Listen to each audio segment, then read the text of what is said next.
welcome our all listeners and viewers to the session on organogenesis of heart, kidney, nervous system and sense organs. We will learn the organogenesis of heart, kidney, nervous system and sense organs in respect to amphibians. During neurulation, that is tubulation of frog, the germinal layers namely ectoderm, mesoderm and endoderm become tubulated and differentiate into primary organ rudiments of their respective organs. These primary organ rudiments further subdivide into secondary organ rudiments which gradually develop and differentiate into organ systems of adult frog. These processes of organogenesis occur during the stage of conversion of neurula into tadpole larva and metamorphosis of tadpole into adult frog. The organogenesis of different organs can be studied separately for each germinal layer, that is ectoderm, mesoderm and endoderm. We will start with development of ectodermal organs. The neurula has three kinds of ectodermal tissues, namely epidermal ectoderm, neural ectoderm and neural crest cells. During organogenesis, these ectodermal tissues form a variety of body organs. Development of epidermal ectoderm. During the process of neurulation, the epidermal ectoderm is segregated from the neural plate and neural crest cells. At this time, it is complex rudiment of many organs like epidermis of skin. Development of skin. The skin is composed of epidermis and dermis. The epidermis is formed by ectoderm and the dermis is formed by mesenchyme. The epidermal epithelium of young tadpole is made up of an outer ciliated covering layer, the periderm, and an inner nervous layer, stratum germinativum. The cells of periderm contain pigment granules and unicellular glands, particularly in head region. The innermost cells of epidermis, the one adjoining the basal membrane, become the Malpighian layer of the epidermis. Soon, the mesenchyme cells which originate from dermatome and neural crest accumulate just underneath the Malpighian layer and eventually develop into the dermis of the skin. Development of epidermally derived ectodermal sensory organs. Most of the structures derived from the epidermis make their first appearance in the form of plate shaped thickenings of epidermal epithelium. Such thickenings are called placodes. Development of olfactory sensory organ, that is nose. In the late gastrula, just after the closure of the neural tube, at the anterolateral sides of the presumptive telencephalon, there arise two epidermal thickenings, the olfactory placodes. The central part of each placode becomes invaginated and forms an olfactory sac or nasal sac, which opens to exterior by the external nares or external choana.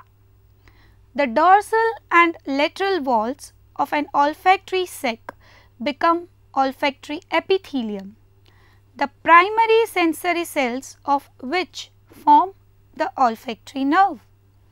From the ventral wall of each olfactory sac arises an elongated tube called nasal canal, which opens into oral cavity by internal or primitive choana.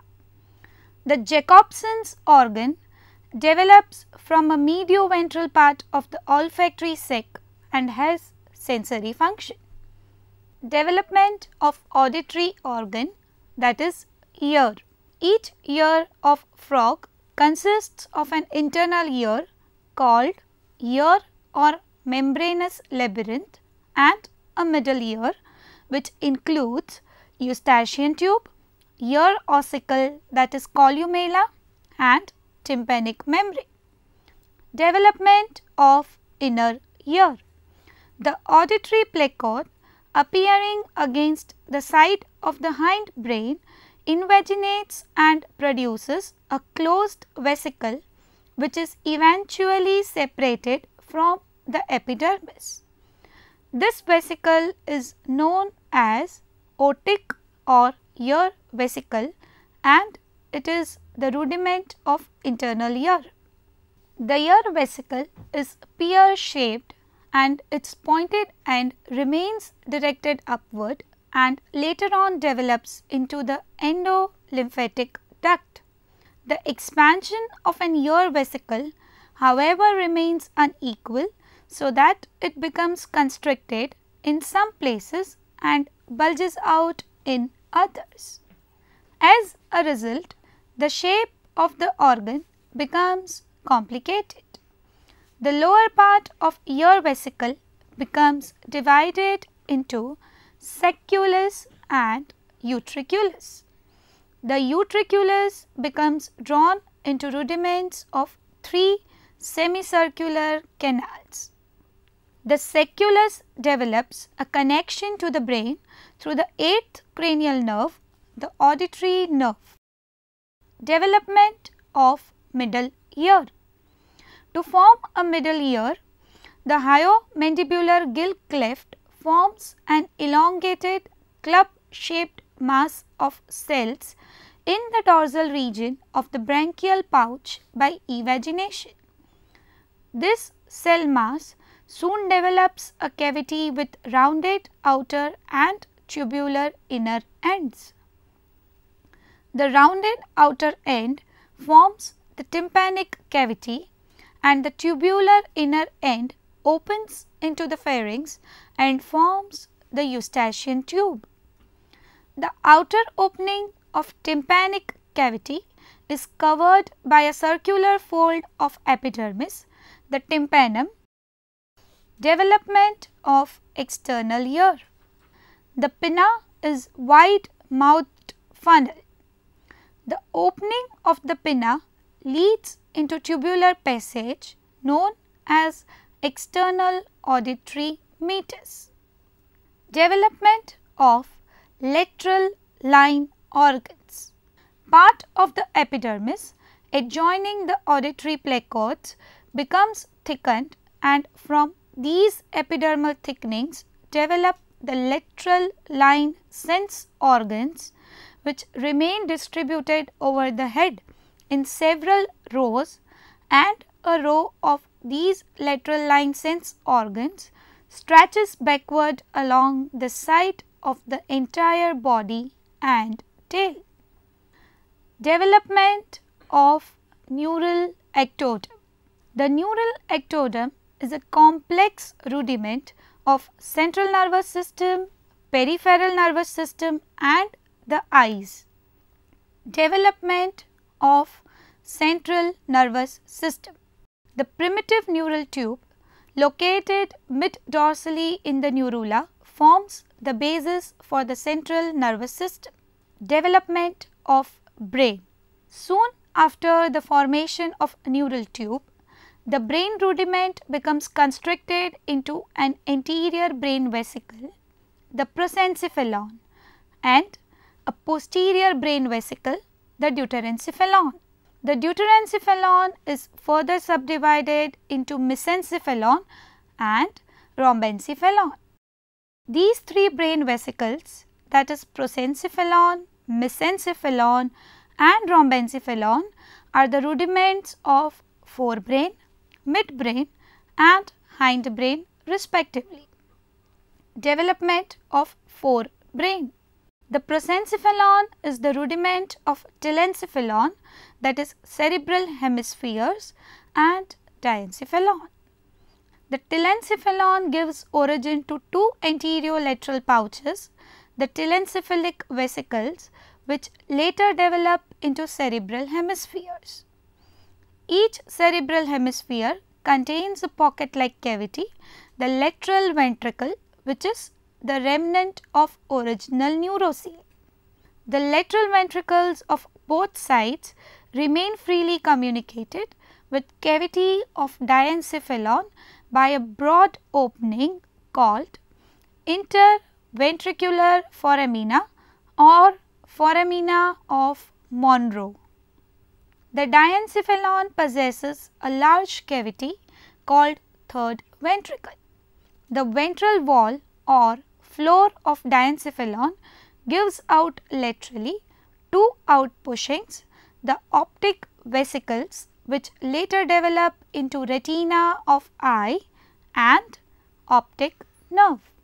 At its midventral line, the floor of diencephalon gives out a funnel-like outpushing called infundibulum, which fuses with an outgrowth from the stomodial invagination to form the hypophysis or pituitary.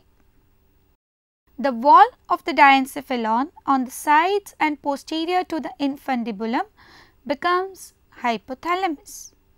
Development of midbrain. The mesencephalon does not subdivide further like the forebrain and hindbrain rudiments.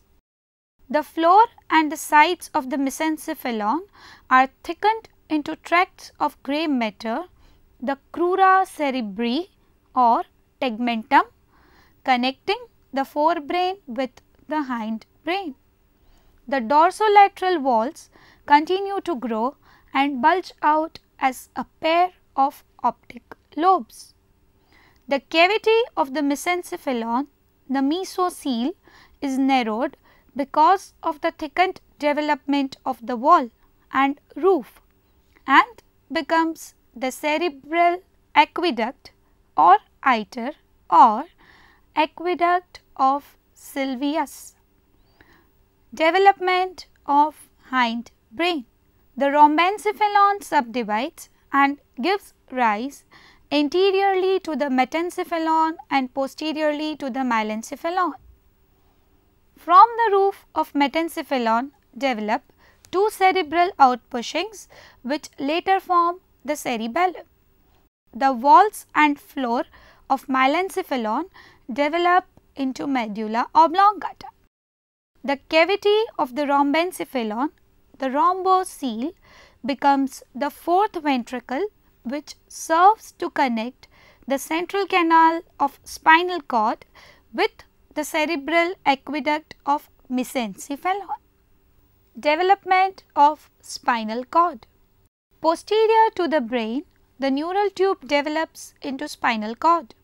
When the neural tube is first formed, its wall contains a single layer of pseudostratified neural epithelium.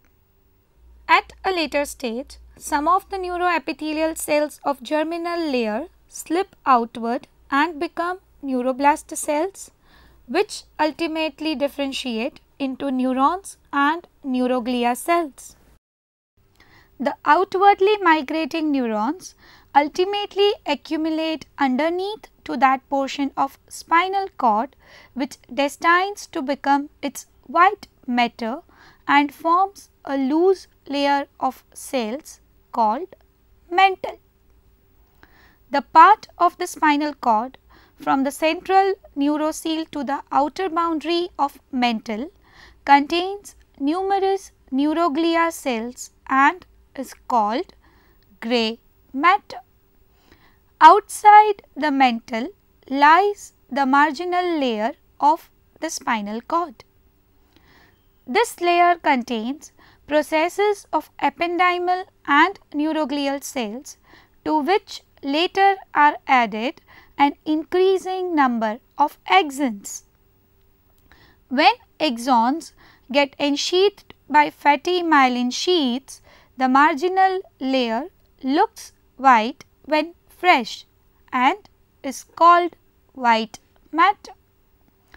Development of peripheral nervous system. The cranial and spinal nerves and their ganglia have double origin. Their motor fibers are derived from the cells of neural tube origin, while the sensory fibers of all cranial and spinal nerves are derived from neural crest cells. Development of eye. The development of eye is a complex morphogenetic process. Soon after the differentiation of three brain regions from the neural tube, the prosencephalon gives out two lateral, hollow, spherical bulging, one on each side. These are the optic vesicles. The lateral surface of the optic vesicle almost touches the ectoderm and induces a thickening at the place nearest the optic vesicle. This thickening is the lens placode. After the formation of the lens placode, the optic vesicle invaginates to form a double walled cup, the optic cup. The ectoderm from where the lens vesicle gets separated heals up. The cells of the lens vesicle towards the ectoderm remain cuboidal to form an epithelium. The elongating cells of the lens vesicle form the lens fibers. The lens fibers gradually become transparent. When the lens is formed, the free margins of the optic cup touch its edge and grow in front of it to form the iris. After formation of the iris, the opening which remains in its center becomes the pupil. In the meantime, changes are taking place in the two walls of the optic cup. The cells of its outer wall, that is the wall towards the brain, develop pigment and become the pigmented layer of the retina. The nerve cells of the retina give out nerve fibers towards the cavity of the optic cup. These fibers arise from all directions along the inner surface of the retina and come out of the eyeball as the optic nerve. Closure of the choroid fissure. Along the choroid fissure, an artery and a vein enter the eyeball and the optic nerve fibers reach the brain. The ventrolateral margins of the choroid fissure fuse below the blood vessels and optic nerve fibers to enclose them within the optic stalk. The mesenchyme near the optic stalk forms the dura, arachnoid and pia mater around the optic nerve. When the optic cup and lens are forming, mesenchyme appears all around these structures. The mesenchymal cells start forming the sclerotic and choroid coats around the retina and the lens. Some of the mesenchymal cells form a thin capsule all around the lens. This is lens capsule. Ciliary body. It is a circular body all around the iris. It is formed by a part of the choroid coat, a part of the rim of the optic cup and the mesenchymal cells. Cornea. The mesenchyme between the lens and the ectoderm, from which the lens gets separated, forms a transparent fibrous structure which gets joined to the free margin of the sclerotic coat all around the edge of the iris. This transparent area is cornea. Anterior and posterior chambers. The space between the iris and the cornea is the anterior chamber and the space between the lens and the iris is the posterior chamber. vitreous chamber. Before closure of the choroid fissure, some mesenchymal cells enter the optic cup cavity through this fissure. These mesenchymal cells form a jelly-like structure which is called vitreous body or vitreous humor, and the chamber containing this body is the vitreous chamber. Eyelids. The two eyelids and the nictitating membrane develop at a later stage. The inner lining of epithelium of the eyelids forms the conjunctiva, which is fused with the cornea. Development of neural crest cells. In the developing embryo, the neural crest cells lie as a mass of loose cells dorsal to the neural tube. Soon, these cells migrate to their respective positions to form part of peripheral nervous system, pigment cells, visceral skeleton, etc. Moving ahead, we would now learn development of mesodermal organs. Mesoderm is a complex rudiment of various organs such as heart, blood vessels, kidneys, reproductive organs, all kinds of connective tissue, coelom, limbs, endoskeleton, etc. The development of some of these organs takes place as following. Development of axial skeleton. The axial endoskeleton, that is skull and vertebral column of frog, passes through following three phases during its development. The three phases are notochordal phase, cartilaginous phase and bony phase. The cartilaginous axial endoskeleton of early tadpole is derived from sclerotomes which become converted into mesenchyme. The mesenchyme gives rise to number of cell types such as fibroblasts, chondroblasts and osteoblasts.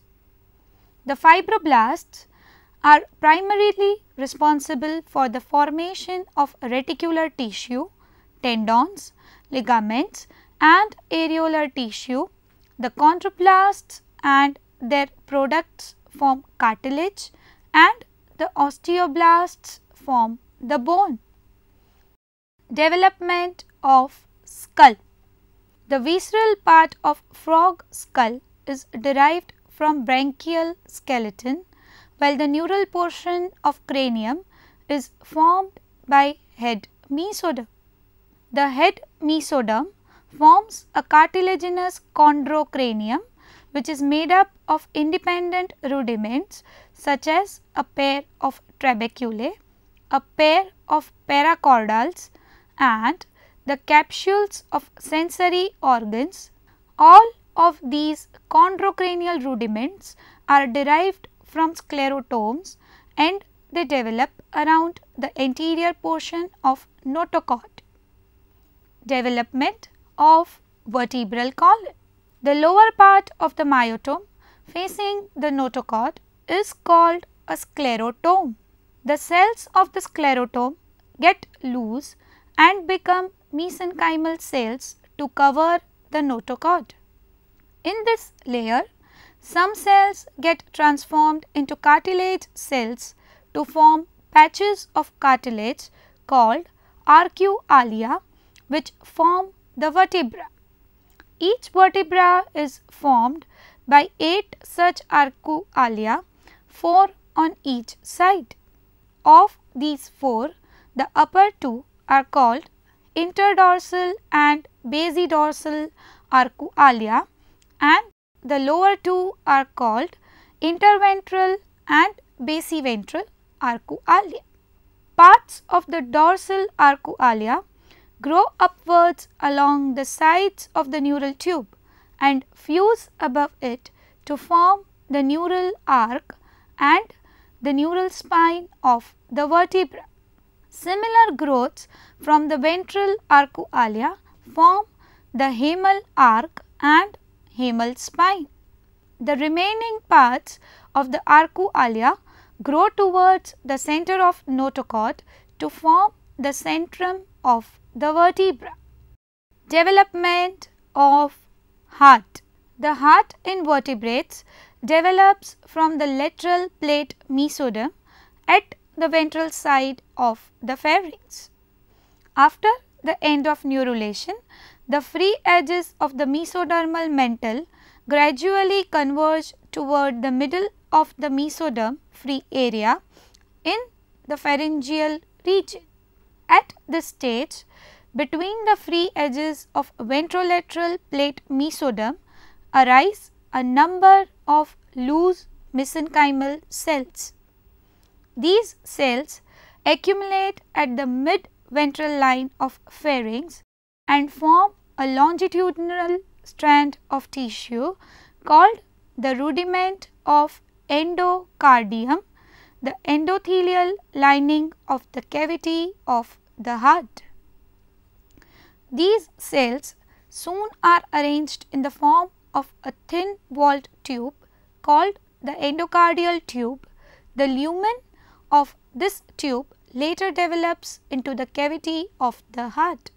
While the endocardial tube is being formed, the edges of the lateral plate mesoderm of both sides unite above and under the endocardial tube, and a cavity called pericardial coelom are formed around the latter. The visceral layer of mesoderm envelops the endocardial tube and gives rise to its muscular wall or myocardium and also its close fitting covering, the visceral pericardium. The parietal layer of mesoderm persists as the epithelial walls of pericardium proper of the pericardial coelom. The resultant tubular heart remains attached to the pericardial walls by mid-dorsal and mid-ventral mesocardia, both of which divide the early pericardial cavity into left and right halves. Most posteriorly, where the two vitelline veins join, is a common tube, the sinus venosus. Just anterior to sinus venosus is a thin walled sac, the atrium, at the tip of the first inflection. The descending part toward the ventral aspect of the body between the first and the second becomes the large thick walled ventricle. The adult frog heart is three chambered, comprising of two atria and a single ventricle. Before this subdivision, the heart begins to pulsate at a regular rhythm at a very early stage in the development of embryo. Even before the peripheral blood vessels are ready to receive the blood stream. Development of kidneys. The excretory organs or kidneys of frog develop in two subsequent phases. The tadpole has head kidney or pronephros, and adult frog has two Wolffian bodies or mesonephros. Development of pronephros. The nephrotomal bands of the frog embryo extend from near the gill plate to near the tail bud. The nephrotomal band is a solid mesodermal band between ectoderm and upper edge of the somatic layer of the mesoderm. When the embryo reaches a length of 2.5 mm, the part of the nephrotomal band below the second, third and fourth somite thickens and grows outwards as a solid ridge in between the ectoderm and somatic mesoderm. This is the pronephric shelf. At the distal edge of this shelf, small cavities appear which fuse to form a canal inside the pronephric shelf. Thus, the distal edge is transformed into a tube below second, third and fourth somites, which is called pronephric duct. While the pronephric duct is forming, the remaining cells of the nephrotomal band form 3 tubules, one below each of the second, third and fourth somites. These are the pronephric tubules, also known as nephrotomes. The end of the pronephric tubule, which opens into the coelom, is funnel shaped. This funnel is called nephrostome. The pronephric tubules become elongated and coiled and get surrounded by mesenchymal tissue to form a compact mass, the pronephros or head kidney. Development of mesonephros. The functional kidney of the frog embryo is formed from the nephrotomal band below the 7th to 12th somite. In this region, the cells of nephrotomal band form rounded vesicles called mesonephric vesicles. These vesicles elongate to form mesonephric tubules. Several mesonephric tubules are thus formed below each somite, which remain connected together. The blind ends of these tubules swell and invaginate to form double-walled cup, Bowman's capsule. The mesenchyme inside each cup forms a globular mass of network of capillaries, the glomerulus. These capillaries get joined to two fine arterioles, the afferent and efferent glomerular arteries. All the mesonephric tubules together are called the mesonephros or Wolffian body, which is the functional kidney of the frog embryo, tadpole and the adult. When the pronephros degenerates, the primary mesonephric tubules open into the pronephric duct. The same duct is then called the mesonephric duct or Wolffian duct, which opens outside through the cloaca. The Wolffian duct becomes ureter of the adult frog kidney. Hereby we summarize the talk. During gastrulation, 3 germinal layers, namely ectoderm, endoderm and mesoderm, are formed due to morphogenetic movements. The respective organ rudiments of different organ systems are formed from these germinal layers. The sensory organs and nervous system are formed from the ectoderm, whereas the heart, kidney and exoskeleton are formed from the mesoderm in the developing embryo. Thus, the whole embryonic organs are derived from these 3 germ layers. Thank you.